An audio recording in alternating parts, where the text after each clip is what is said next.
राधे राधे महाराज जी। महाराज जी, भगवान के दिव्य पार्षदों व सिद्ध महापुरुषों में भी कभी कभी ऐसी लीलाएं देखी जाती हैं, काम क्रोध रूपी छठ विकारों का प्रादुर्भाव देखा जाता है, जैसे कि सनस नंदन तथा देवऋषि नारद जी जो भगवान की लीला का आधार होते हैं। तो मेरा महाराज जी प्रश्न आया कि जब जीव भगवत प्राप्ति कर लेता है तो वो भगवत स्वरूप हो जाता है, तो पांच भौतिक शरीर में तो स्वाभाविक है, परंतु जब वो दिव्य शरीरों में भी ऐसा भाव आता है तो महाराज जी हमें क्या समझना चाहिए साधकों में? जब हम तुम एक ही बराबर के हो गए और संसार को अब कोई नाटक दिखाना है हमें, तो हम तुम वैसे ही स्वांग करेंगे ना। अगर चतुर खिलाड़ी हैं तो सनक सनंदन सनातन सनत कुमार भगवान के अवतार हैं। आप 24 अवतारों में आप देखिए, ये प्रथम सर्ग प्रथम भगवान का अवतार है, सनक सनंदन सनातन सनत कुमार। इनमें क्रोध नहीं है, इनमें भगवान की लीला की उत्पत्ति छुपी हुई है। अब भगवान लीला करना चाहते हैं जगत में आकर राम रूप से। अब उस लीला का विरोधी भी कोई होना चाहिए जिससे रंग बढ़े लीला में, तो रावण रूपी विरोधी चाहिए। तो रावण रूपी विरोधी कैसे बने? तो सनक सनंदन ने साफ दे दिया जय विजय को, क्योंकि निजी पार्षद ही भगवान का विरोध सह सकते, दूसरा तो सह नहीं सकता। जो ऐसे भगवान वैसे भगवान के पार्षद, तो लीला करने के लिए जय विजय बन गए रावण कुंभकर्ण, और सरकार का अवतार होता है राम के रूप में, और विविध प्रकार की पावन लीलाओं की गाथा जो जगत का मंगल करने वाली है। नारद आदि महापुरुष सनकादि महापुरुषों में न काम है, न क्रोध है, न लोभ है, न मोह है, न मद है, न मत्सर है। वो लीला के लिए सूत्र है, इसलिए उनका मिलान अपने कर्म बंधन से युक्त शरीरों से नहीं किया जा सकता। वो दिव्य महापुरुष थोड़ी देर के लिए क्रोध का अभिनय करते हैं क्योंकि उनको लीला प्रकट करनी है। वो दिव्य महापुरुष थोड़ी देर के लिए काम का अभिनय करते हैं, ना कि उनमें कामना है। इसलिए जो सिद्ध महापुरुष भगवान को प्राप्त हो गए हैं, हम इसीलिए उनको समझ नहीं पाते क्योंकि उनकी बाह्य चेष्टा जन साधारण जैसी रहती है। ऐसे ही भगवान की दिव्य लीलाओं में जो दिव्य महापुरुष हैं वो सब निर्विकार हैं, केवल भगवान की प्रेरणा से थोड़ी देर के लिए वो विकार का अनुभव करते हुए स्वांग कर रहे हैं कि हाँ भाई सनकादि क्रोध से युक्त हो गए। जो निरंतर ब्रह्मानंद में मग्न वहां क्रोध कहां? जो अद्वैत निष्ठा ब्रह्म को प्राप्त हो गए हैं तो द्वैत के बिना क्रोध कहां आ सकता है? तो ये बातें समझनी है। पुष्कर सिंह जी कानपुर से। राधे राधे महाराज जी। महाराज जी, आपके वचनों को सुनकर भक्ति मार्ग पर चलने का प्रयास कर रहा हूं। आपके श्रीमुख से सुना है कि एक ऐसी अवस्था आती है जिसे प्राप्त करने के बाद फिर कुछ पाने की इच्छा नहीं रह जाती, कुछ जानना बाकी नहीं रह जाता। महाराज जी, साधक ऐसा क्या प्राप्त कर लेता है कि उसके भीतर फिर कुछ भी पाने की जानने की इच्छा शेष नहीं रह जाती? उस अवस्था को कैसे प्राप्त कर सकते हैं? ये रहस्य है, अगर समझ में आ जाए आपकी।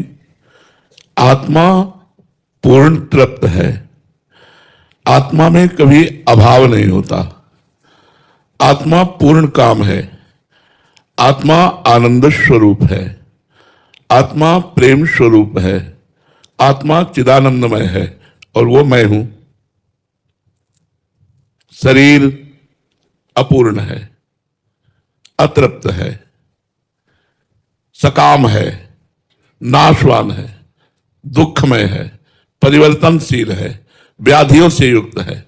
तो जब हम शरीर में मैं बुद्धि कर लेते हैं तो हमारी कामनाएं प्रकट हो जाती हैं, हमारी चिंताएं प्रकट हो जाती हैं, हमारी दुख प्रकट हो जाता है, विशेष विशेष प्रकार की वासनाएं प्रकट हो जाती हैं। वही मैं अज्ञान के द्वारा निवृत्त होकर जो आत्मस्वरूप में स्थित हो जाता है, तो वही आत्मा हमारी भगवान है। चाहे भगवान में स्थित हो जाए या आत्मस्वरूप में स्थित हो जाए, तो जहां भगवान में स्थित हुआ तो पूर्ण काम, परमानंदमय, अखंड शांति, ये सब उसको प्राप्त हो जाती है। अब उसे कुछ जानना बाकी नहीं रहता, कुछ पाना बाकी नहीं रहता, कोई चाह नहीं रहती, कोई सोच नहीं रहती, एक परमानंदमय स्थिति, गाढ़ आनंद। जैसे सुषुप्ति में कोई कामना, कोई स्फुरणा, कोई वासना कुछ नहीं रहती, लेकिन वो घोर तमोगुणी है। ऐसे जागृत में त्रिगुणातीत अवस्था अपने आत्मस्वरूप को प्राप्त होकर ज्ञानी महात्मा पूर्ण निष्काम हो जाता है। नहीं स्वात्मा रामम विषय मृग तृष्णाम भ्रमयति। आत्माराम पुरुष कभी विषय रूपी मृग तृष्णा में भ्रमित नहीं होता। ऐसे ही जो भगवान की भक्ति में ऊंचाई पर पहुंचता है, शरीर, शरीर संबंधी भोग, शरीर संबंधी रिश्ते नातेदार, इनसे ऊंचे उठ जाता है और भगवान में उसकी रति हो जाती है, तो उसकी ऐसी स्थिति हो जाती है, कोई कामना नहीं, कोई चाह नहीं, कोई अहंकार नहीं, कोई ममता नहीं, बड़ा सुंदर दिव्य स्वरूप होता है। तो जा ही न चाही कबहू कछु तुम सन सहज सने, बसहु निरंतर तासुर सुराउर निज गे। जिसकी चाह मिट गई, भगवान से सहज प्रेम हो गया, तो स्वयं परमानंद में भगवान उसके हृदय में प्रकट हो जाते हैं।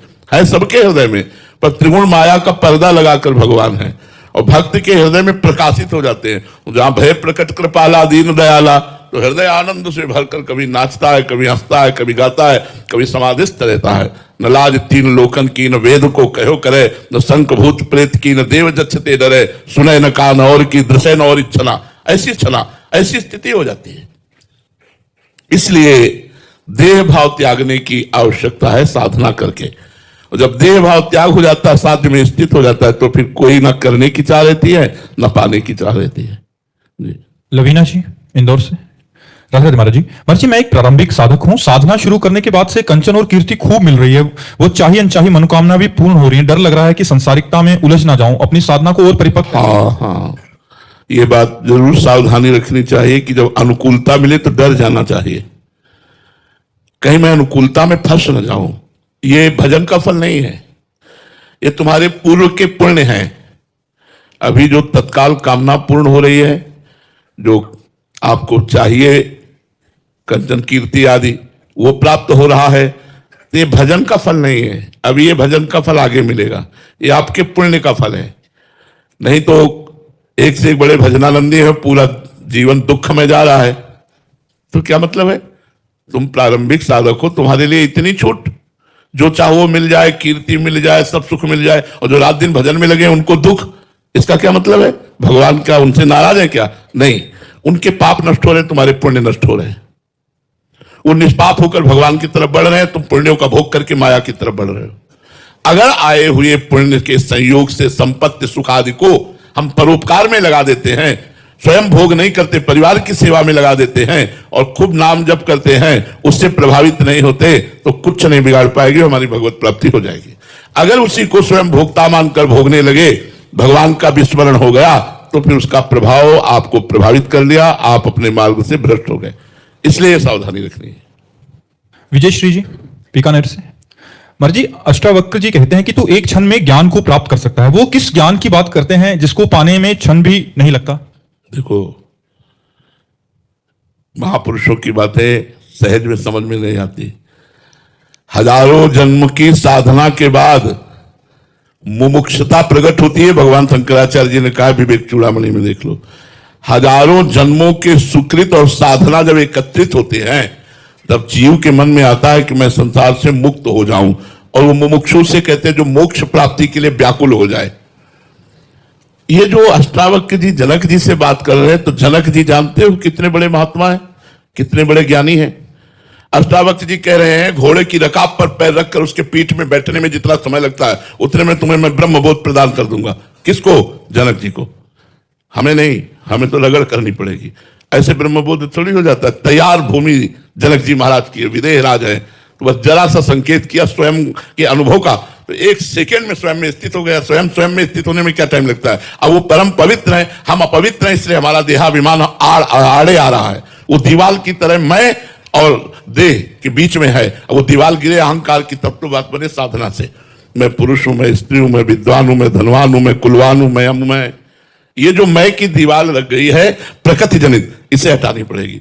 परमात्मा जनित जो मैं है वो शुद्ध ब्रह्म है, अहम ब्रह्मास्मि।